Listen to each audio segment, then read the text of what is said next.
Hi, welcome to my channel. My name is Emily and today I'm going to be doing my March wrap up.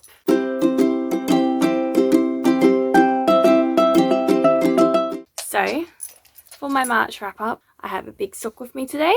We'll go through the books I read and also go through some knitting stuff I've also gone through I've done as well. Throughout the month of March, I read 6 books. I'm still currently reading one book, but I'm pretty close to finish, so I should finish it in the next day or two, so that will be fun.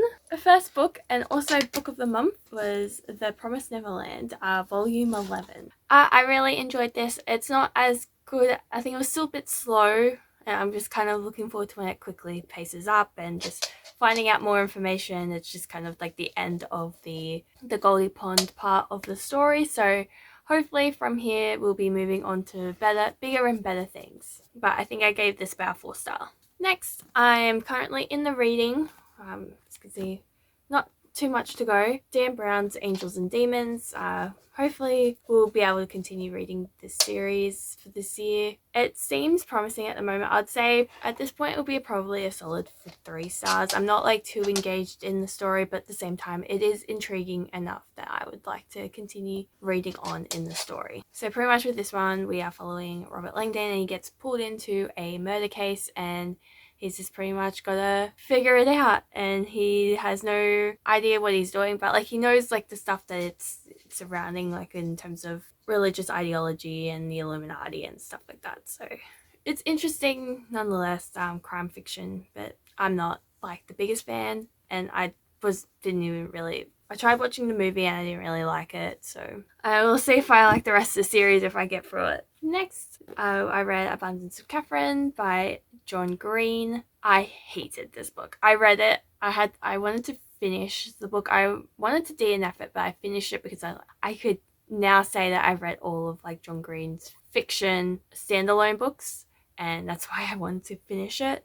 And I don't know why, but I regret finishing this book. I actually do know. Just the whole premise of this book was kind of shitty. It's hard for me to believe that this guy found 19 Katherines that wanted to date him.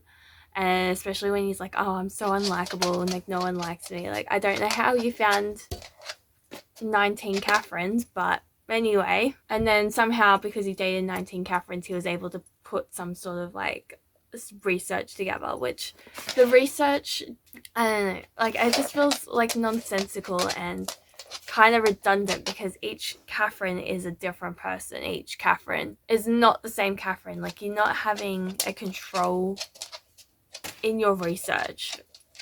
Like, I don't know, you're just, there's so many different impacts and factors in terms of like doing research like that you can't exactly, there's so many variables that could impact it that your research would not even be worth it. So it just felt so pointless. So I gave this 1 star because I absolutely freaking hated it. Next, we've got Spark, the second book in the Elemental series by Brigid Kemmerer. This one was actually pretty funny. I enjoyed it a lot more than the second book, or the first book in the series.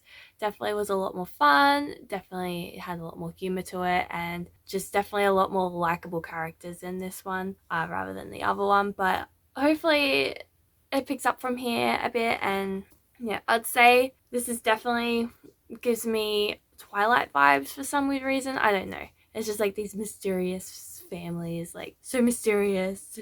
I'm just kind of annoyed that we didn't actually really get to find out, see Lane's reaction when like he told her his secret, and I was so waiting for it, and it just never happened, and I was so annoyed by that.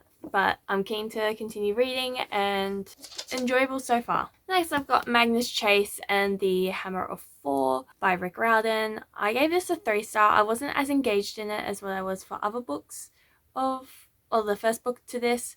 It was still fun, it was still funny, it was just not as engaging. Maybe because it's been a while since I read the first book, that could be it. But I felt like I remembered enough to be able to follow it along for the most part. It was just the middle of the book kind of felt like it wasn't getting anywhere or going anywhere. But it was still good nonetheless, and yeah, it was, high 3 star book. Last but not least, we've got Flawless, which is the second book in the Pretty Little Liars series by Sarah Shepard. This one was it was a bit weird. Like, I'm still finding the characters so much, like, they're so different to the CW show or the ABC Family show. I really hate the characters in here, but like, they've got some qualities to them that you can find lovable, but in other times it's like, no. Like, Emily's like dealing with stuff. Spencer is fucking weird. I don't know. She pretty much, like, as a 7th grader, was picking up like adult men. So like 7th grade, I'm pretty sure is like they're 13,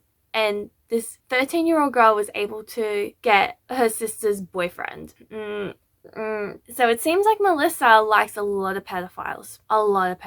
Hannah is, she's just trying to get by, but at the same time, she's problematic in itself. And Aria is going through some stuff, and she puts like a lot of the blame onto her parents. Like she puts a lot of blame onto other people, her own issues, and like, even then, like, her dad did something really shitty to her and she can't say anything, and then it got told to her mum about what happened, and it's like, go became me. And then pretty much her mum's like angry at Aria because Aria didn't tell her, but it's like, well, Aria was literally 13 when her father put her under this oath. She's 15. Like, she doesn't know. Oh my god. Sometimes the way these kids are written in this book seem like they're like going, like they're 21, not like they're 13. Like, when I was 13, I didn't give two craps about boys. Like, I don't know. It's just like, I wouldn't have fantasized about having some older guy who's like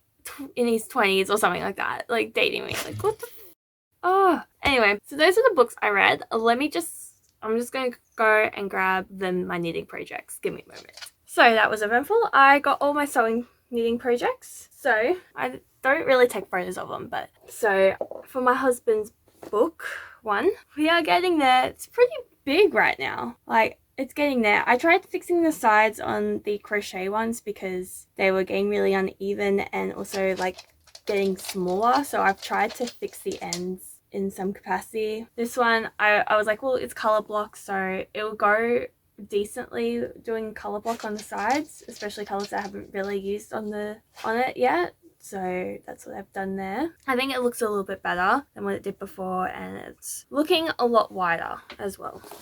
Next, I got my book one. So this one is my book one. So I also fixed up the sides on this one, and it looks a lot better. And yeah, just now it's gotta do the rest. It looks good, I reckon. Anyway, it's so weird seeing the two comparisons. So like, I'm doing mine on rating and my husband's doing his on genre that he's reading, because he doesn't like to rate his books. He just likes to enjoy it without having the pressure of having to put a rating on it. So we're doing it two different ways, and I think that's pretty cool though. Next we have the temperature, what looks like more a scarf, but it's going to be a blanket one day. Okay, so there we go. So there's that. So it's starting to get a bit colder up the top here now. We've had our heat wave. It's getting colder now, so looking forward to that. Next one is I started to teach myself how to do granny squares. And so there's the 4 that I've done. I've tried to attach them to each other. Not the best, but still pretty good. Still, like, learning. This is my first granny squares I've made. So, I mean, I can't exactly say too much negative about it, because they're still, it's a start. And these ones, I didn't mention what this is going to be. So this is for every movie. So hopefully one day I'll learn how to like stitch different patterns so I can put the pattern on top of it to represent each movie. But at the moment it's just like the movie cover. So this one is for Knives Out. I picked like the yellow from the title. This one is, I think it was like Look Both Ways is that one, the movie with Lily Reinhart. This one, Harry Potter and the Philosopher's Stone, and this one, Harry Potter and the Chamber of Secrets. So I feel like I've got the colours picked pretty well in that one. And at the moment I'm doing this crochet for the Harry Potter and the Prisoner of Azkaban. But yeah, that is my wrap up. I hope you did enjoy this video. Give it a thumbs up if you liked it. Comment down below what your favourite read of March was. And subscribe if you want to see more content from me. And until next time, I will see you later. And also next week's video, I am going to be doing something. I don't know what it's going to be yet, but we'll wait and see. Anyway, I'll see you next week. Bye!